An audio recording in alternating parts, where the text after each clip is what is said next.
Hello everyone and welcome back to the Ways of Math. I'm your host, Dan the Math Man, and today we're going to continue our multi-part series on the introduction to sets. I hope you've enjoyed the previous videos that I have added to my channel, and I hope you continue to watch throughout the duration of these. Okay, so in this video, we're going to talk about subsets, and we're going to describe what is a subset. We're going to describe the types of subsets that there are. There are two types of subsets, and how many subsets. So for a given set, how many subsets are there? Okay, let's jump in. Alrighty, so this idea of subsets is kind of a natural concept that we might want to study. As simply put, we want to determine a set that contains elements that are also elements of another set. Okay, so as always, when we talk about new words in mathematics, we begin with a definition. Okay, so definition. Alrighty, a set, call it A, is a subset. Okay, again, we're defining the word subset. We're going to underline that. So a set A is a subset of some other set. Call it B if all the elements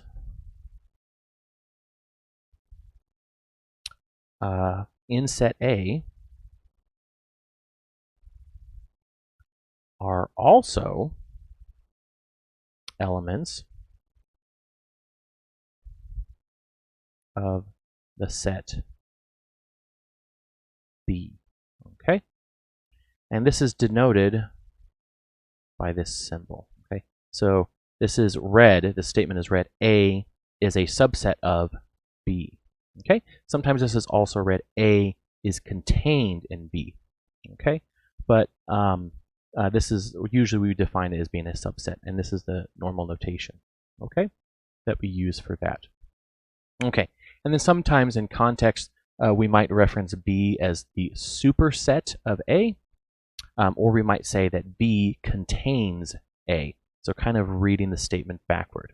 Okay, we will try to avoid that to avoid confusion. Normally we want to reference that A is a subset of B. Okay, now a couple things to point out that we want to be careful with. Notice there is nothing to distinguish A specifically from B, right?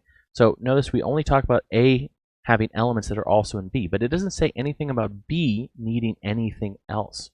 Okay, so notice from this definition it follows that A is actually a subset of itself. So this is for any set.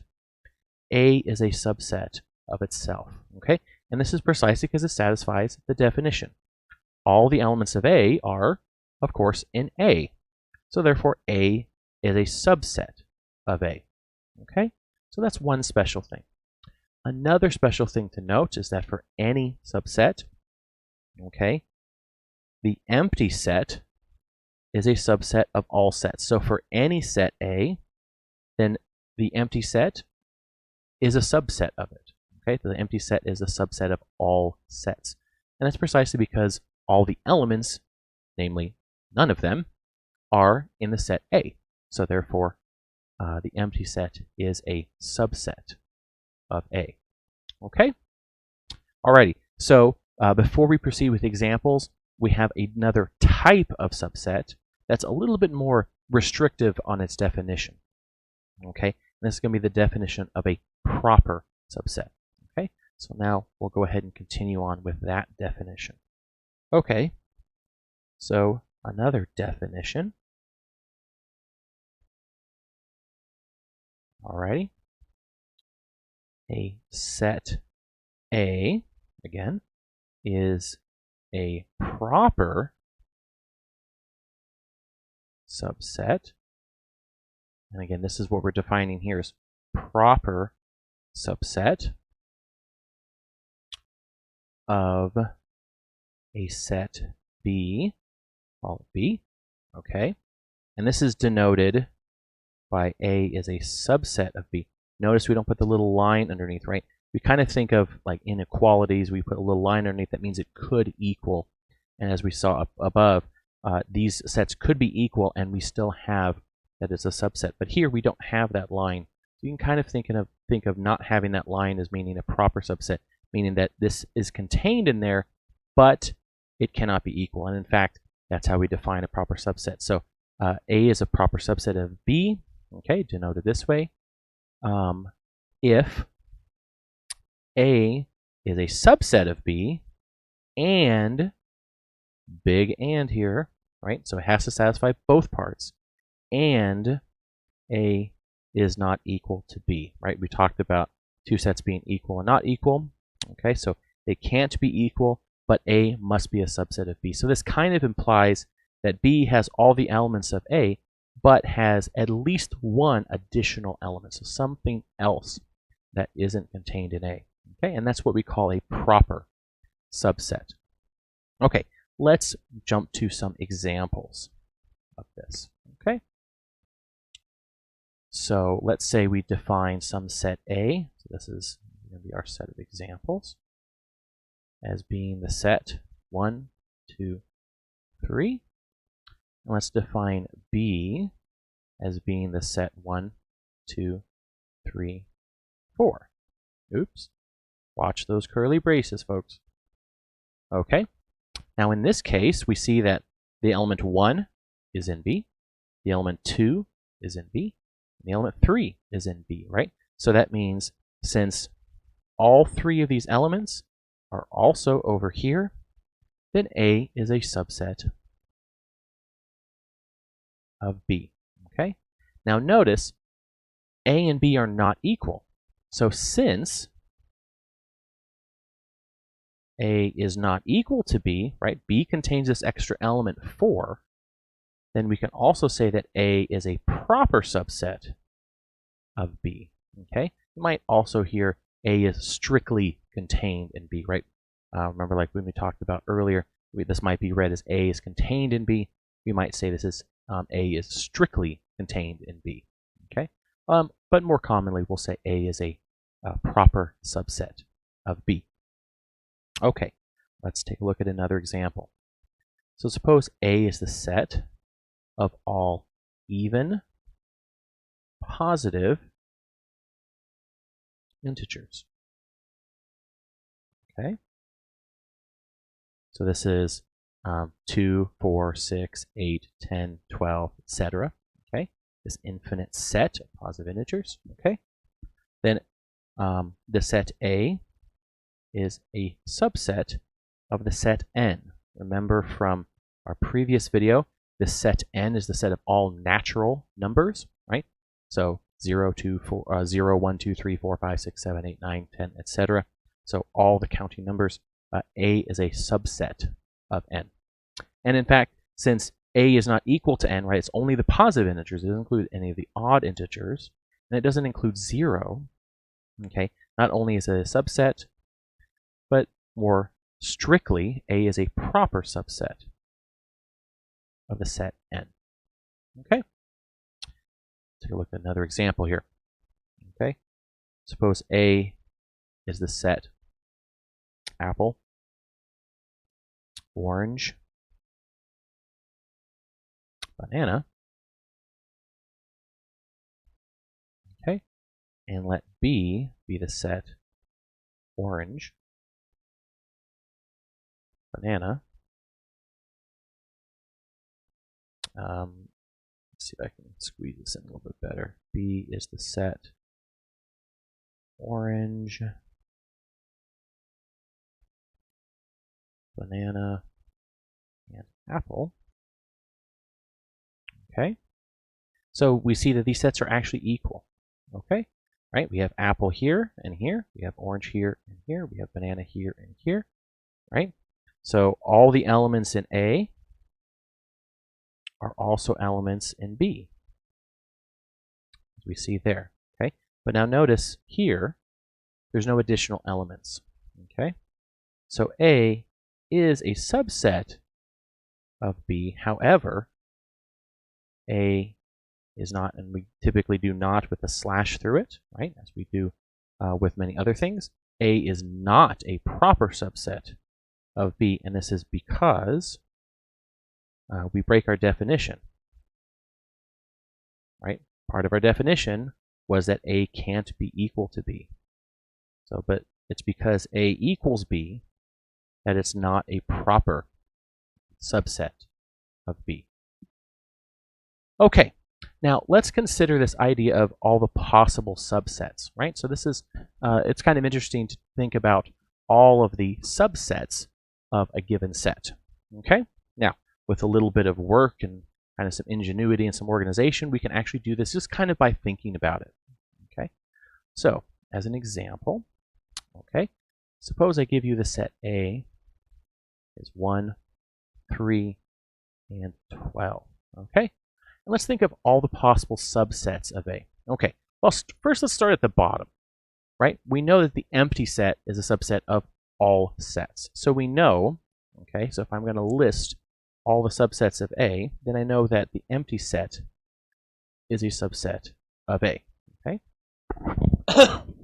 Also, if I contain any one of these elements, it's also a subset, okay? So the set containing the element 1 is a subset of A, right? Because 1 is an element of A, okay? And then, of course, I could do the same with 3.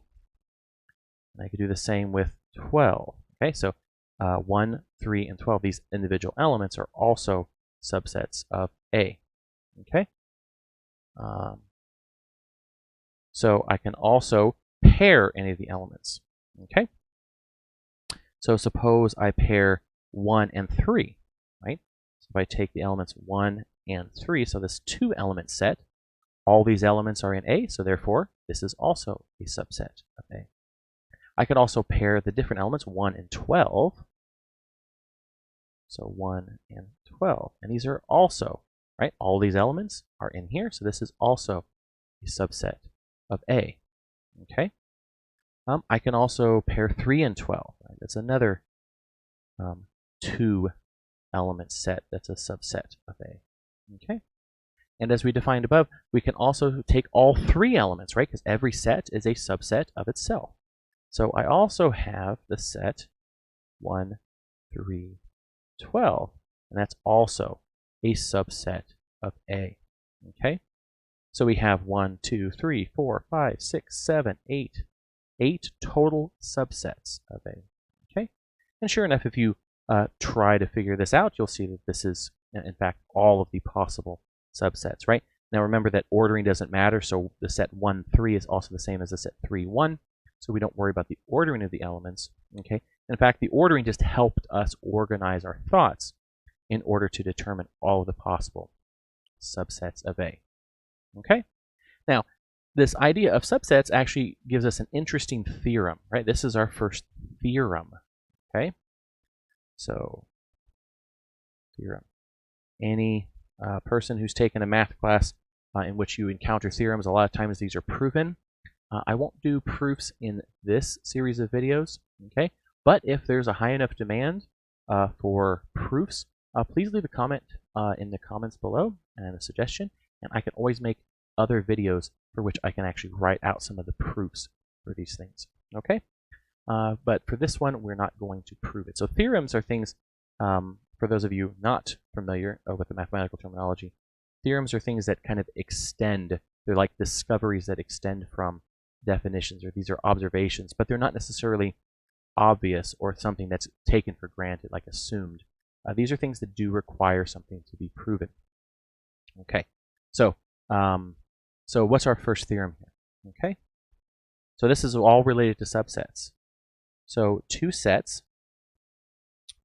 A and B, okay, are equal if and only if, okay,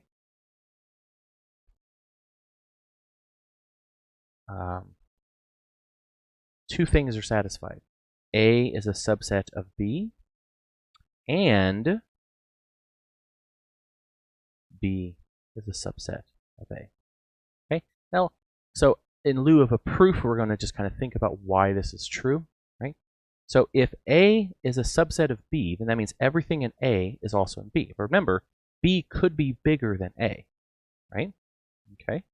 However, if B is also a subset of A, then that means B can't contain anything that's not also in A. And by the same token, that means A could possibly be bigger than B, but because of A being a subset of B, it can't be. So not only are all the elements of A in B, but all the elements of B are in A, and therefore we can't have extra elements in either set, or one of these things would be false. Okay, so the only way we can satisfy A being a subset of B and B being a subset of A is if the two sets are equal. Okay, so we have this statement if and only if, which means that if we're given that two sets are equal, then it must be the case that they're both subsets of each other because they're the same set. And it works the other way. If we're given that two sets are subsets of each other, then it must be the case that the sets are equal. Okay, so that's how an if and only if statement works. Okay, that's kind of the basic idea of this theorem. Alrighty, now we have another theorem, okay, which describes based on the cardinality of a set. Remember the cardinality we discussed in the previous video, okay, how many distinct subsets there are. So how many different subsets there are, okay? Like what we showed above here, these are all the distinct subsets, right? Like we said, 1, 3, and the set 3, 1 are both subsets of A, but they're not distinct. They have the same elements in them, okay? So we have another theorem. We're going to erase this to write this next theorem. And it's very useful because sometimes we want to know, without necessarily going through all the work or getting the explicit subsets, we just want to know how many subsets there are. Okay, so this is yet another theorem. Again, we won't prove this, okay, but we'll simply state it. So for this theorem, okay, so for any set,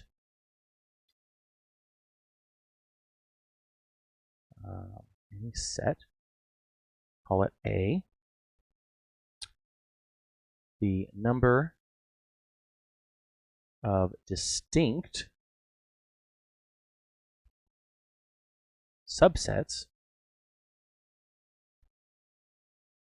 of A is equal to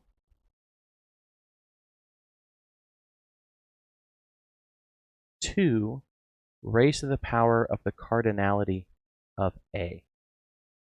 Okay? So this gives us all of this gives us the number of subsets. So it's based solely on the number of elements within the set. So the more elements there are in the set, then the larger number of subsets that they're going to be. Okay, so 2 raised to the power of the cardinality of A is the number of subsets. Okay, now keep in mind that this includes the set itself. Okay, so suppose I wanted not only the number of subsets, but specifically the number of proper subsets. So remember that A is a subset of itself.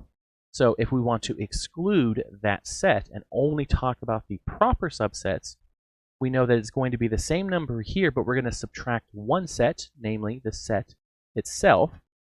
Okay, so then we'll also say that the number of proper subsets of A is 2 raised to the power of the cardinality of A minus 1. So take away the set A itself, and that's the number of proper subsets of A. Okay, so let's kind of revisit our previous example. Okay, so recall that in that previous example, A, right? What did we have for A? We had the numbers 1, 3, 12. These are our elements of the set, right? So let's kind of refresh on what we did in the previous video. The cardinality of A, that's the number of elements of A. 1, 2, 3, just count them up. Okay, so using this theorem here, the number of subsets of A, okay, so by the theorem, the number of subsets of A is going to equal 2 to the third power, or 8. And if you recall, we had precisely 8 subsets. That's exactly what we found in above when we did that example. Okay. Now, if we exclude the case of A, right, we take away the one set, which is the set itself being a subset, and we want to look at just the proper subsets. Well, then we simply subtract the set itself. So the number of proper subsets